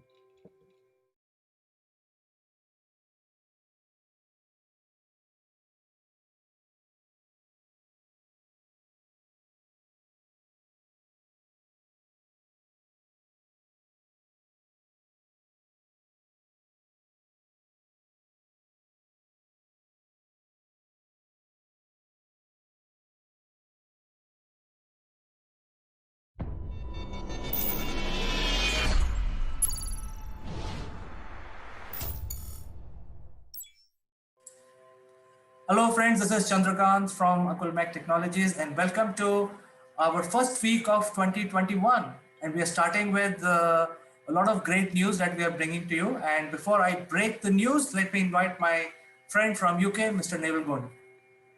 Good morning, CK, and good morning, everybody. Yes, 2021 starts off, it's a new era. It's a new decade, beginning of the second decade of the 20th century, 21st century. Blimey, need my teeth in. And of course, this is the week for news. New news. We've got vaccines which are now being rolled out. We've got the new Oxford AstraZeneca vaccine, which is literally being delivered today, which is all great news about beating this particularly nasty coronavirus. And I've got a little bit more news to give people today. And this is about future jobs. The World Economic Forum are constantly updating where future jobs are going to be. What are the characteristics of those future jobs? What do you need to have? What talent do you need to have? What academic qualifications you need to have? What leadership qualifications and soft skills and the right attitude? All that's a given, but what jobs are going to be there? And that's what people, young people, particularly, probably 14, 15-year-olds, that might be looking at their first job in 5 or 6 years' time. What jobs should I be looking for now? What jobs should I be being aware of now? Because they're all being told artificial intelligence is coming in big time. Machine learning is already there. Some of the mundane jobs that you and I would call mundane jobs are being replaced by robots, which is really good news because, quite frankly, who on earth wants to do a mundane job? You just don't want to do it. So lots of jobs are going to disappear, but that means that there's an opportunity for new jobs to come through. One of those new jobs that not a lot of people have heard about is being a drone pilot. Any idea what that is, CK? Neville, to be very frank with you, I have always wanted to be a pilot, but never made it. So I became a businessman. But when somebody asked me in school, "What do you want to be?" I would say, "I want to be a fighter pilot." But I think there is an opportunity for me. I think you have started something new, which our viewers would like to know. Well, it was always those chat-up lines when you were going to meet girls in a bar, and they asked you, "What do you do?" "I'm a pilot," or it's one of those glamour, or "I work for MI5." Not that they believed you at any one point, but it was always a good laugh when you were talking amongst your friends. But yes, when you talk about being a pilot, an airline pilot, it gives that level of professionalism, the level of integrity, the credibility that comes with it, even if you're a really bad pilot, But as we know, there are no such thing as bad pilots because they're all of a very high quality. Why? Because we trust them implicitly with our lives. Pilots don't sit on the ground. They take us up in an aircraft. And typically there are two. There's a pilot and a co-pilot and a whole crew. But we put our faith and our trust in that pilot. And under those circumstances, yes, of course, there's a level of leadership that you come with it. I mean, what sort of words come to you as you talk about an airline pilot? Well, I think to begin with, intellectually very sharp. That is the first thing. Ready to take a decision in a split second. So ability to take decision at a very high speed. So that means brain works faster than normal person. And then travel the world, go around, see new places, make new friends. And also wherever you go, you are treated with a lot of respect because you are special. You are among the creme de la creme of all professionals. It's very difficult to become a pilot because I think you can be a doctor, you can be an engineer, you can be a colonel in an army, but even to become a pilot, It's just 1% of the professional cream that is used to select the pilot. So I think the pilot pedigree is only 0.001% from our society. It's a very special job. Exactly, it's a very special job, you know, and you and I have never trained to be a pilot, so we got no idea, really, let's face it. You know, I've jumped out of a plane with a parachute on the back a few times, but I've never trained to be a pilot. I really don't know what they go through, but I have an expectation. A few thoughts go through my mind. As being an accountant, I know what professional training I had to do to be an accountant, and I just expect them to have done more professional training, frankly. You know, all of a sudden they're on a different level because I'm putting my trust in them. Now, as the world has condensed itself and shrunk itself a little bit recently because of COVID, there hasn't been actually a huge demand for pilots because most airlines have been grounded. However, one of the future jobs that we do know is going to be there is drone delivery. Now, you might say, well, what's drone delivery? You know, because if you look at drones in the USA in particular, the drones are vehicles. Amazon and all of them, you know, including Elon Musk, are experimenting in delivery vehicles that literally get themselves from the dispatch office to your front door. Whether that's a business front door or it's your home, that's where drones, if you like, delivery have come from. However, in many parts of the world, aviation is a massive issue. Imagine in the worst cases, disaster recovery arenas, you know, when there's been an avalanche or there's been a volcano eruption, then the NGOs are looking at getting people and product services to that local area very quickly. Typically, that's currently being done by airborne drones. For every airborne drone, it's just like an aircraft. You need a pilot. And most of these pilots currently, as I've been experiencing over the last couple of years, are independent. They're only as trained as they want to be trained. They're not necessarily classed as professional. They're not given that accolade as being an airline pilot. And yet they're still actually managing an aircraft in flight, delivering much needed goods that could be a heart that's taken from one hospital to another that needs to be there super quick. And in London, you get jammed in, even with the alarms going on, you know, with the ambulance going no, no, no, no, no, no, no, no, from one place to the next. People still have to get out of the way, and it takes time. Drones have got a clear line of sight, bang, peer to peer, point to point, A to B. They don't have to deviate. Those pilots actually are going to be worth their weight in gold going forward. And what we need to do is to today start recognizing that there are good pilots and bad pilots currently. And what we need to be doing is looking at their training, bringing them together, making them more professional, and at the same time, doing the marketing for them, getting them good jobs. Because these are solopreneurs, remember, you know? And the problem that consultants have that you and I know about all the time is when they're working for this project, they're not actually marketing themselves for other projects. So it's as though they need a 24/7 marketing support so that it's constantly saying, this is what we're doing, this is how we've done it, this is where we've done it. Hence, from the 1st of January, I'm proud to announce that we've launched, along with friends of mine, the Global Drone Pilots Association. And any drone pilot can join, and the real word is for free. We're not going to charge for the entry point. We just want to have a focal point where all drone pilots can show their wares, show how good they are, and we will help them with a bit of training, make them more professional, so that actually they've got, this is a real career. So rather than being a service that people don't value, it's a career service where people do value, which means you need to invest in your own element of that service.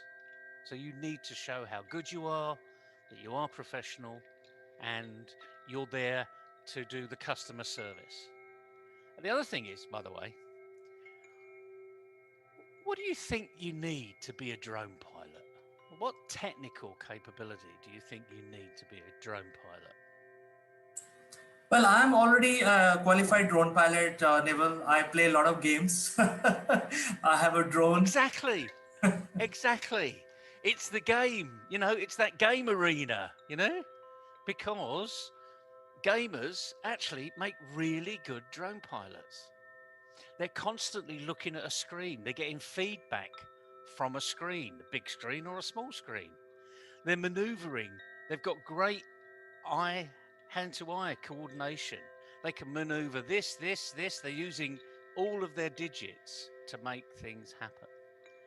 Almost like a Formula One driver, that everything's on the steering wheel. And the feedback is not just from the steering wheel, but from where you're going in front of you. So your Formula One driver, the big screen is live, but they have their own drone arena where they go in what they call the simulator. So anyone that loves playing in this simulator arena, my goodness, there's a career opportunity out there for you beyond the gaming arena. And remember, it's not one pilot for 10 drones, because that's just physically impossible. It's one pilot per drone. So if you imagine, and let's just think going forward now, because we're seeing the adverts on the TV, if you want your McDonald's takeaway, you go to an allotted slot and someone brings it to you. In the UK, we've got Deliveroo. So that, in essence, what you might call a tuk-tuk driver or a motorbike rider, brings the meal to you. It's going to be done by drone. It's definitely going to be done by drone going forward. Why? Because motorbikes, tuk-tuks, etc., even electric vehicles can only go on the highway, can only go on roads. If I go to my local McDonald's, it's about 3 miles away and would take even a motorbike rider about 15 minutes because of the traffic lights, the traffic, and it might even take 30 minutes on a bad day, despite the fact that the motorbike rider can weave in and out of traffic. How long would a drone take to go 3.5 miles? Well, actually, It'll take hardly 5 minutes, I think. Exactly. 5 minutes. 5 minutes. And equally, once it's delivered, it can take away the rubbish. So it could wait for you to unpack it and take away everything that it's been sent with. Okay, so we're actually saving the planet many times because this is an electric vehicle, not creating carbon dioxide, not utilizing and not adding to traffic problems. All of the benefits that you can think of with a point-to-point, 50 meters up, assuming the Civil Aviation Authority allows it. So those are big issues you've got to get over. But again, once you become a professional organization, the aviation authorities are going to say, actually, okay, this is self-regulation now. These people are really regulating themselves. So they will recognize that unless you've got certain qualifications, you can't manage a drone. And then the organization, the industry becomes self-regulated. So all I'm doing here is putting a can-do hat on and thinking forward 5 years, what would I as a consumer want from a drone delivery? Because it's going to happen. I want it to be secure. I want the people to be professional. I want to make sure that they're not damaging anywhere. I would like them to be economic, efficient, and environmentally beneficial. What better than to start with the pilots themselves? So that's the theory. So Neville, I have just one simple question. You already mentioned that joining your group, your forum, the Global Drone Pilot Association, is free. But are you putting any qualification criteria? Who will be eligible, who will not be, so that people know exactly what kind of quality of resources that the forum is maintaining? Just like anything else, this is brand new. There is no qualification around drone pilots apart from what have you done before. So if a farmer, typically farmers employ drone companies all the time because they like to have the topology of their farm worked out, what crops are growing faster than others, where's the water problem, etc., etc. Huge amount of feedback from this little drone about so big that just travels all the way around their particular acreage. There are no qualifications currently. It's literally, what did you do on your last job? So just like when you employ a consultant, it's how good are you? Where's your references? So in the first instance, we're going to say, if you are currently a drone pilot, you must be doing something. Whether you're doing it good, bad, or indifferently, only you will know. But come with us and we will show you how to be professional. Of course, we will bring in qualifications down the line, but in the first instance, this is calling all drone pilots, wherever you are, or even potential drone pilots. Because there are a few university students out there that are good gamers are thinking, oh, I've got another option here. I got another employment opportunity, something that I really enjoy. And I'm doing a degree that I really enjoy too, but I could actually make money about something I enjoy. And that's the answer, And as you well know, and I regularly say, if you're doing a job you enjoy, it's not a job, is it? Absolutely. In fact, That's the whole point. absolutely, Neville. If you look at Will Smith, he was very brainy. He is brainy. He reached Harvard, but then he quit Harvard to become an actor, and he enjoyed doing that. In fact, I like to say that I will be among the first few applicants on your forum. I consider myself as eligible for drone pilots. I will register. I will also tell my friends to register because I think there are a lot of enthusiasm. There is a forum which is coming up globally, a database of all the drone pilots across the world, which can be leveraged. So I think I wish you all the best. It's a fantastic initiative, Neville. I think this is going to go forward from here. Well, I hope so. And as I say, this is the job of the future. It's a job of today, but not many people recognize it. So what we need to do is to say, those that have got accountancy qualifications, those that have got architect qualifications or acupuncturists with qualifications, why not drone pilots? Because all of a sudden that takes you to a completely different level. It becomes a recognized profession. And under those circumstances, it will be a global commodity, a global service. Remember, a drone pilot could be living in Delhi and working in Minnesota. How about that for an online opportunity? That's the power of digital, and I think it is going to affect us all. And I'm very excited, Neville, that you've started this. I know you personally also. I would register, and I'll ask all the viewers, my friends, my family, who feels that this is something they want to do, can register. So I wish you all the best for this new initiative which you have launched in 2021. Thank you very much, CK. Have a good day, everybody. And remember, something you enjoy is not a job. Absolutely, Neville. We will catch up with you again with some interesting subject. Until then, bye-bye. Bye-bye, everybody.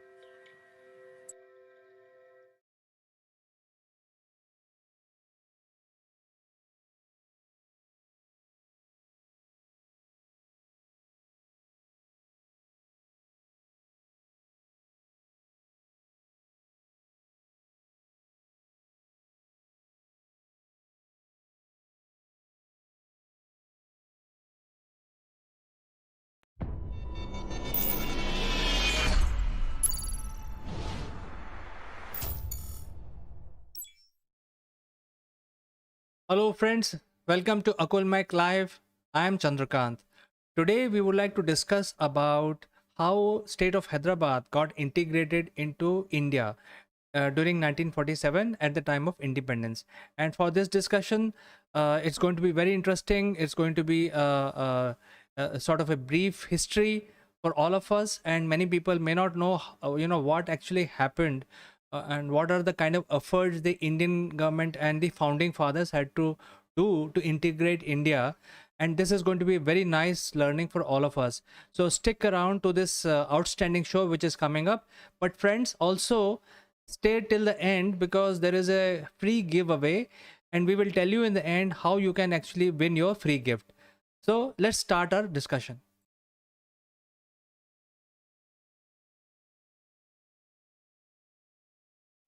Friends, let me introduce our guest today. His name is Mr. Jeet Bhatt. He is a practicing lawyer at Ahmedabad High Court, and we are very honored to have him here on our show. Today, we want to discuss about how Hyderabad was included in India during after the independence during before 1950s. So Jeet will update us more on this from the legal aspect. So without further ado, let me have Jeet talk to you.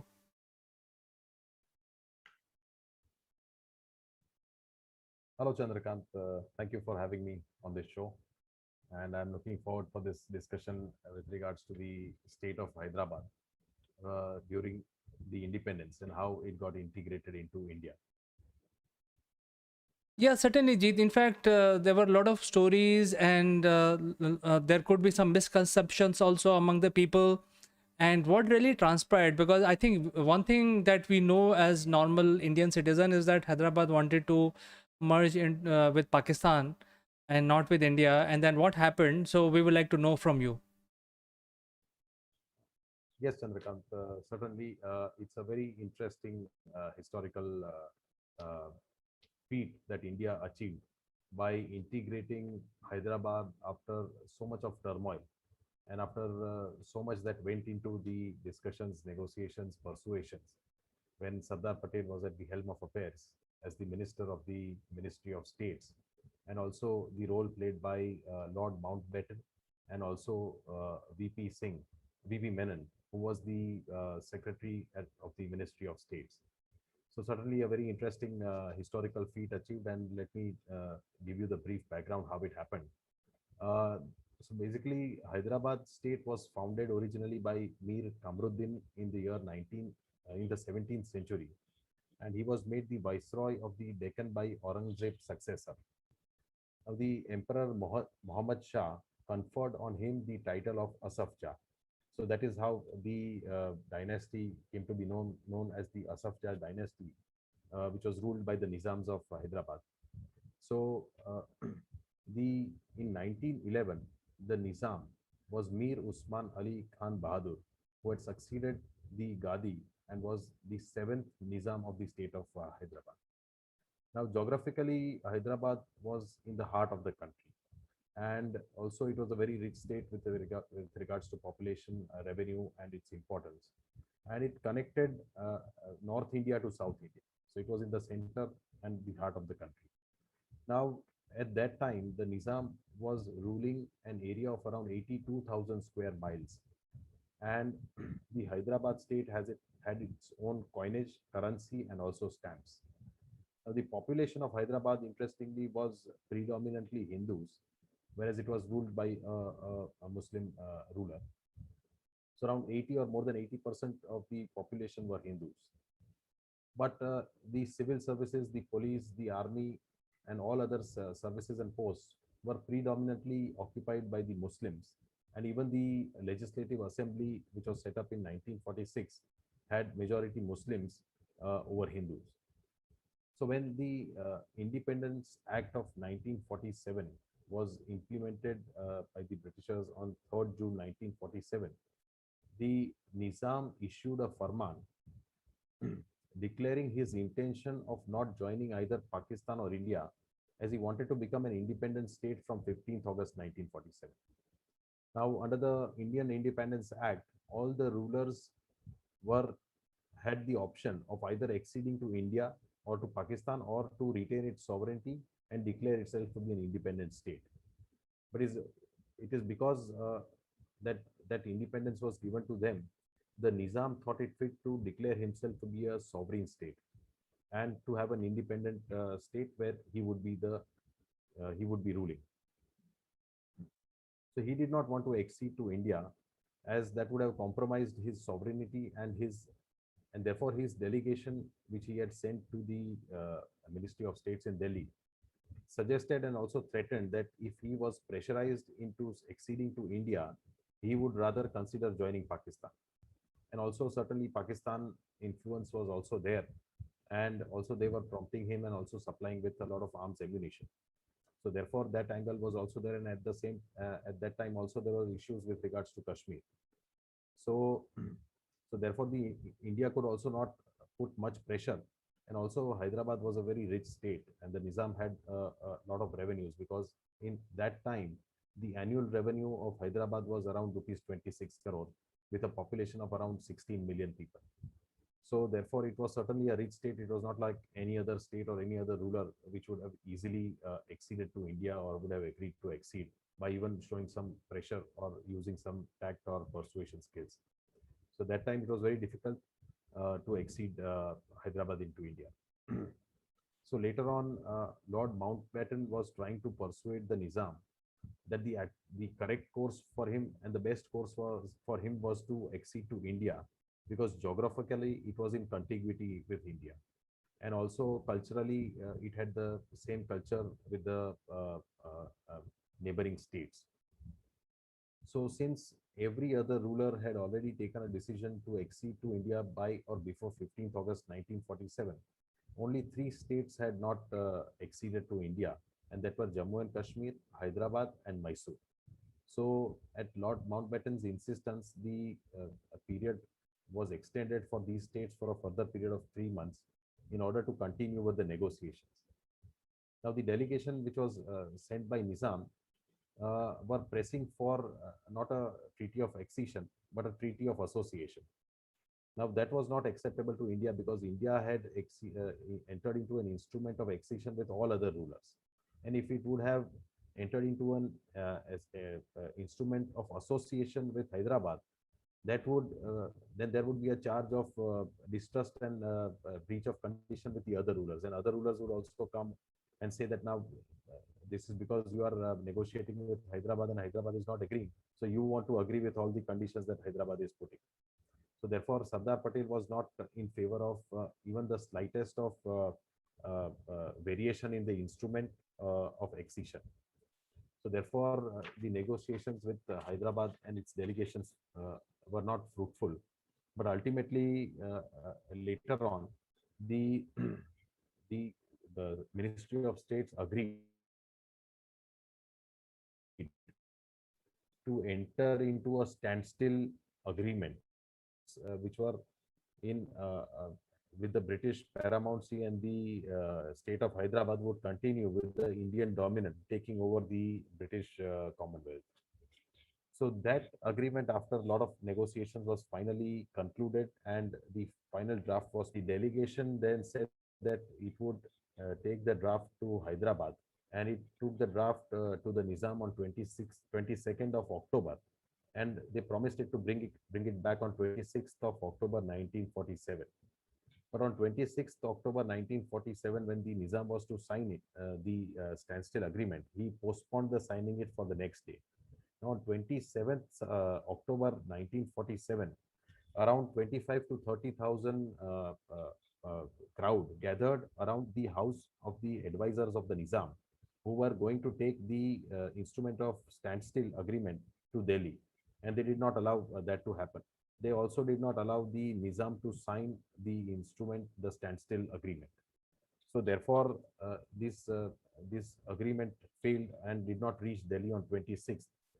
And at that time, you must be aware that there was a private militia in the name of Razakars, which was a private militia who was ruled by one person called Qasim Rizvi, who was a fanatic and wanted a theocratic state to be formed in Hyderabad, and he did not want Hyderabad to accede to India. Rather, he was wanting Hyderabad to accede to Pakistan.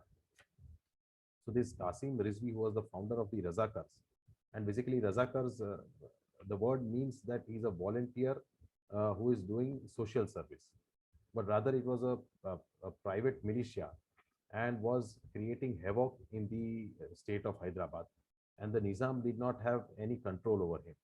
In fact, what happened is he intervened and he said that you don't enter into this standstill agreement, and let there be another delegation be sent to Delhi and renegotiate the terms of the standstill agreement, and also we will not accede to India, and we will rather enter into a treaty of association rather than a treaty of accession. So they wanted to take advantage of the situation which India was at that time because of the problem with Kashmir. As on 26th October, also the tribals had attacked Kashmir and entered into Kashmir. So therefore, on 31st October, the Nizam wrote a letter to Lord Mountbatten stating that the negotiations have failed, but we want to renegotiate. And to which Lord Mountbatten was furious and said that once having agreed, and also the final draft being ready, and just your signatures were to be put into that standstill agreement, why have you changed your mind? But in response to that letter, the Nizam said that if government of India were to break down the negotiations, he would immediately negotiate and conclude an agreement with Pakistan. So these were the threats which were coming from Nizam and the Razakars, who were in control over the entire ministry and the administration in Hyderabad.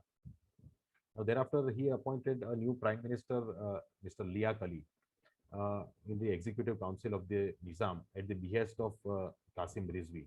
And therefore, the entire Hyderabad government came virtually under the control of Qasim Rizvi, who was the head of these Razakars. Now, this Rizvi personally went to Delhi and threatened Sardar Patel and also VP Menon, and said that if government of India persisted on plebiscite, then the sword would be the final arbiter. So this was the situation, and this is how they wanted to threaten. Not only that, they also did not want to bring in a responsible government. They wanted to rule themselves in an autocratic and in an authoritarian manner by use of sword and by use of force, and did not want the people to have their rights in the state of Hyderabad. Now, despite this, the government of India knew the delicate situation, and they wanted to continue with the negotiations because they knew that 85% of the population of Hindus were under the direct threat of these Razakars. And therefore, the situation was very delicate, and even otherwise, there was a lot of communal tension at that time due to partition. So thereafter, ultimately on 29th November 1947, the government of India accepted all the suggestions made by the Hyderabad Executive Council, and ultimately entered into a standstill agreement. And that standstill agreement was only for a period of 1 year. So that standstill agreement with regards to the arrangements which were made were that the administrative arrangements on matters of common concern, namely defense, external affairs, and communication, and which existed between the Crown and Hyderabad before transfer of power, would be continued. And this settlement made it clear on the part of the government of India that Hyderabad would at least for 1 year not accede to Pakistan. So that was the only gain which India had at that time over the situation in Hyderabad. But under that standstill agreement, which was entered, the Hyderabad government could not have any say with regards to external affairs. So they could not have their agents in, say, countries like Europe and USA, like delegates or councillors, which a country could have. But they wanted to show their dominant position, and they wanted to have these sort of councillor services, and they appointed a public relation officer in Pakistan, in Karachi. Even after entering with this standstill agreement, they issued two important firmans immediately, wherein the first imposed restrictions on export of all precious metals from India, from Hyderabad to India, and the second declared Indian currency to be not legal tender in state. So now, how a state which wants to become a part of a country can say that we will not accept your currency, or say that we will not export any precious metal out into the country from my state. So no state can do such a thing in a federal structure. So therefore, these were the problems which they were creating, and therefore the government of India ultimately told them that this violates the standstill agreement, and also the activity of the Razakars has to be stopped, and the violence which is being committed clearly comes to such a situation that there is a lot of internal disturbance in Hyderabad. So so thereafter, despite warning from the Indian government, the Hyderabad government did not stop that, did not withdraw these farmans. And on the contrary, the government of India came to know that the state of Hyderabad had advanced a loan of rupees 20 crores to Pakistan at that time. So, which otherwise a state which wants to accede to India cannot do. The government of Gujarat cannot advance loan to different countries without the permission of the center, because that is the external affairs is only with the central government. So India as a representative will discuss with foreign countries, not a state government. So therefore, these all activities had been started and continued by the state of Hyderabad. And also this Qasim Rizvi started making objectionable communal speeches, because Hyderabad was also expecting some retaliation or reaction from the government of India. So therefore, there was a lot of mistrust amongst government of India and state of Hyderabad, and this dominant class in the state of Hyderabad. So they started making objectionable speeches, and also started using force, and they started looting the border areas in the state of Madras, where the villages were looted. There was arson, there was murder, rape, etc. by these Razakars, and also by the Hyderabad troops in different territories of state of Bombay, in state of Madras, and also in other adjoining states. So state of Madras had to sought for the military aid of the government of India, and they had sought for this military help. But the government of India did not want to immediately react and send its military, because it wanted to negotiate and in a peaceful manner convince the rulers that the best option for the state of Hyderabad was to accede into the Indian dominion.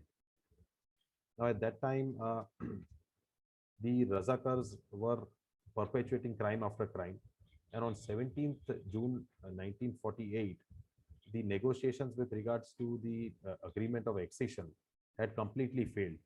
And Lord Mountbatten, who was the last British Governor General of India, was to leave on 21st June 1948. And till that time, this is the only state which he could not convince. And even he mentioned that he was very disturbed by the manner in which Hyderabad state was functioning. But he was also of the opinion that the Indian government should try its best to resolve through negotiations and not through use of force or military. So another incident that was quite disturbing was that the member of the Executive Council of the Nizam, Mr. J.V. Joshi, resigned, and he gave his reasons for resigning, that there was a complete breakdown of law and order situation in the state of Hyderabad. The police, he said that the police had also joined with the Razakars in looting, arson, rape, and molestation of the territories of Hyderabad and most of the Hindus. There were 10,000 Congress members who were put in jail and were detained by these Razakars and Hyderabad police, because they were wanting a responsible government in the state of Hyderabad, which was accepted by all the rulers in all different states, and therefore they were merged with the union government. Now, these Razakars were so dominant and so powerful that they had an army of around 2 lakh personals with small arms.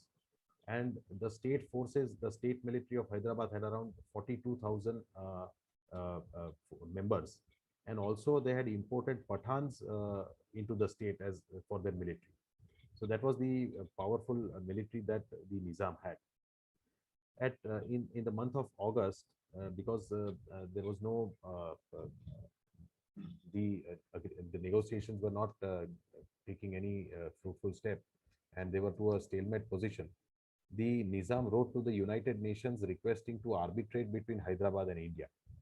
But the president of the United Nations at that time refused, saying that it was a domestic matter between the state of Hyderabad and the Dominion of India. So they did not intervene. But despite that, the Hyderabad government sent its delegation to America to present their case before the Security Council of the UN. And so they wanted international pressure to be brought on India so that India could not use force. Because if India was trying to use force, they could have brought military pressure, because even the Nizam was a well-connected person at that time. In fact, he was one of the most richest person in the world in those days. So, so ultimately, the situation was such that India was not in a position to negotiate or bring in any fruitful result for the Hindu majority in Hyderabad. So ultimately, in the month of September, the government of India decided that there is no other alternative except to send the military force, and therefore the military force under the direction of Lieutenant General Commanding in Chief Maharaj Sri Rajendra Singh. It was decided that he would be the chief of the operation, and the operation was given the name of Operation Polo by the army headquarters. And this operation began on 13th September, when the army entered into the state of Hyderabad, first from the Solapur Hyderabad road, and another division from the Bezwada Hyderabad road.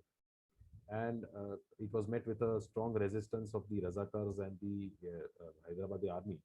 But ultimately, that lasted for only